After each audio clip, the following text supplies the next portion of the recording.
The Mirage changed Las Vegas forever.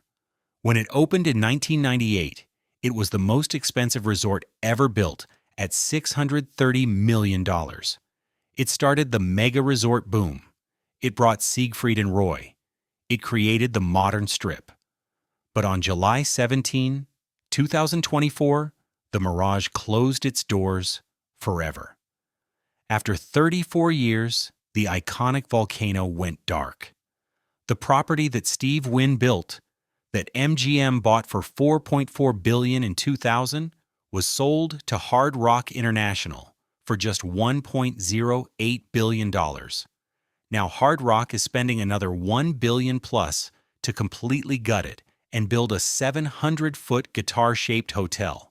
That's over $2.1 billion total. But here's the problem. The Mirage isn't just closing for renovation, it's being erased. And there's a reason MGM gave up on it. This is the story of how the Mirage died, and why spending $2.1 billion might not be enough to bring it back. In 1986, Steve Wynn's Golden Nugget purchased the land where the Mirage would be built. A small casino called the Castaways occupied part of the property. It was demolished to make way for Wynn's vision. Wynn wanted to build something Las Vegas had never seen. Not just a bigger casino, but a complete destination resort. The Mirage would have 3,044 rooms, making it one of the world's largest hotels, a 90,000 square foot casino, a $14 million dolphin habitat, white tigers for Siegfried and Roy, an indoor tropical rainforest, and the centerpiece, an erupting volcano in front of the property. The cost, $630 million, the most expensive resort ever built at that time. Financed with junk bonds. The Mirage opened on November the 22nd, 1989. It was the first new resort built on the Strip in 16 years. The previous one was the original MGM Grand, now Horseshoe, in 1973. And it changed everything. Within 1 year, Las Vegas tourism increased 16%, one of the largest year-over-year increases in the city's history. The Mirage proved you could make money with a resort that wasn't just about gambling. The volcano became an instant icon, free entertainment on the sidewalk that drew massive crowds. In 1990, Siegfried and Roy debuted their magic show with white tigers, performing for nearly 14 years until Roy Horn's tragic onstage accident in 2003. Cirque du Soleil's first Vegas show, Nouvelle Experience, Meish, opened at the Mirage in 1992. The resort later hosted the Beatles' Love, which ran for 18 years. The Mirage wasn't just successful, it sparked a building boom. Excalibur, Luxor, and MGM Grand all opened within the next 4 years, trying to replicate Wynn's formula.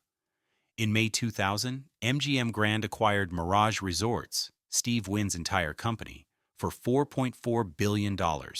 That means MGM valued the Mirage and its sister properties at billions. Wynn left to build Wynn Las Vegas, and MGM took over the property that defined modern Vegas. But here's where the decline began. After MGM bought the Mirage in 2000, they did not much. Some renovations here and there, but nothing major. While MGM poured billions into City Center, Aria, Vdara, Cosmopolitan area, the Mirage just sat there aging. By the 2010s, the Mirage was looking dated. The rooms felt old. The casino floor was worn. The property that once led the Strip was now being left behind by Bellagio, Wynn, Cosmopolitan, and Aria. In 2015, MGM reduced the number of daily volcanic eruptions as a cost-saving measure. The volcano, the signature attraction that defined the Mirage, was being cut back to save money. That tells you everything about MGM's strategy. Extract maximum profit while investing minimum capital. The poker room closed during COVID in 2020 and never reopened. Once one of the most famous poker rooms in Vegas, home to the biggest games in the 90s, it was gone. MGM didn't even try to bring it back. Siegfried and Roy's Secret Garden and Dolphin Habitat closed in November 2022, with the animals relocated. Another iconic Mirage attraction, gone. Cirque du Soleil's The Beatles' Love performed its final show on July 7, 2024, just 10 days before the Mirage closed. The show ran for 18 years and brought Paul McCartney and Ringo Starr together for public appearances throughout its run. Its closure was the final signal. The Mirage, as we knew it, was over. On December 13, 2021, MGM announced the sale of the Mirage to Hard Rock International for $1 billion in cash. After taxes and fees, MGM netted about $815 million. Here's MGM's play: sell the physical properties, lease them back, use the cash to pay down debt. They sold Bellagio, MGM Grand, Aria, Mandalay Bay, and more to VC properties for over $12 billion. Now they pay rent on properties they used to own. The Mirage sale to Hard Rock was part of this strategy. VC bought the real estate for $4 billion. Hard Rock paid $1.08 billion for operations and will lease the land from VC. MGM gets $815 million cash. They use it to pay debt. Problem solved. Except it shows MGM has given up on owning and investing in Strip properties. They're becoming hotel operators, not property owners. The real reason MGM sold? The Mirage couldn't compete anymore. Bellagio opened in '98 with dancing fountains and set a new luxury standard. The Mirage's volcano suddenly looked gimmicky. Wynn opened in 2005 and redefined premium hospitality. The Mirage's rooms felt dated. Cosmopolitan opened in 2010 with a hip, modern aesthetic. The Mirage's Polynesian theme felt like the 90s. Aria at City Center opened in 2009 with cutting-edge technology. The Mirage felt ancient. By 2020, the Mirage was a mid-tier property trading on nostalgia. It wasn't bad, but it wasn't special. And in Vegas, not special means dying. To truly compete, the Mirage needed billions in renovations. Gut every room. Modernize the casino. Replace aging infrastructure. Create new attractions. MGM looked at the numbers and said, no thanks. It would cost too much to fix, and they already own better properties, so they sold it. Let someone else deal with the aging mega resort. Hard Rock International, owned by the Seminole Tribe of Florida, bought the Mirage operations for $1.08 billion in December 2021. The deal closed in December 2022, with Hard Rock taking over operations. They immediately announced plans to completely transform the property, not just renovate, rebuild. The centerpiece, a 700-foot guitar-shaped hotel tower on the Las Vegas Strip. On May 15, 2024, Hard Rock announced the Mirage would cease operations on July 17, 2024. The last day of hotel occupancy would be July 14, 2024. All reservations after that date were automatically canceled. Over 3,000 employees were laid off, with Hard Rock paying approximately $80 million in severance packages. The volcano erupted one final time, and then it was over. Hard Rock plans to spend over $1 billion on the transformation. Combined with the $1.08 billion purchase price, that's $2.1+ billion total. Target opening, second half of 2027. That's 3 years of construction. Hard Rock promises to double the current number of jobs when it reopens. But first, everyone loses their jobs for 3 years. Hard Rock's signature is the guitar-shaped hotel. They built one in Hollywood, Florida that opened in 2019. Now they're bringing it to the Strip. The rendering shows a massive blue and white guitar tower rising 700 feet. It will be one of the tallest buildings in Vegas. The Mirage was a brand. People knew it. It had history. It meant something. Hard Rock Las Vegas is generic. There are Hard Rocks everywhere. Atlantic City, Tampa, Sacramento. What makes Vegas special? The Guitar Hotel is cool, but is it iconic like the volcano? Will tourists say, I want to stay at that Guitar Hotel?